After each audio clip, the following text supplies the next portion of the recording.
కోసం జగన్మాత దాల్చిన అనేక అవతారాల్లో ఓ పరమ అద్భుతమైన అవతారం శ్రీ దుర్గాదేవి అవతారం.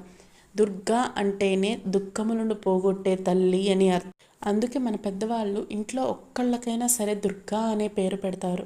రోజుకు ఒక్కసారైనా దుర్గా అని పిలవడం వల్ల దుఃఖములు దరిచేరవు. శ్రీ లలితా సహస్రనామాల్లో కూడా దుష్టదూర, దురాచార శమని, దోషవర్జిత, సర్వాజ్ఞ, సాంద్రకరుణ, కలికల్మషనాశిని, దుఃఖహంత్రి, దురారాధ్య, దుర్లభ ఇలా పలు నామాలతో దుర్గతత్వం మమేకమై ఉంది. దుర్గాసురుడనే రాక్షసుణ్ణి వధించిన కారణంగా అమ్మకు దుర్గాదేవి అనే పేరు ప్రాచుర్యంలోకి వచ్చింది.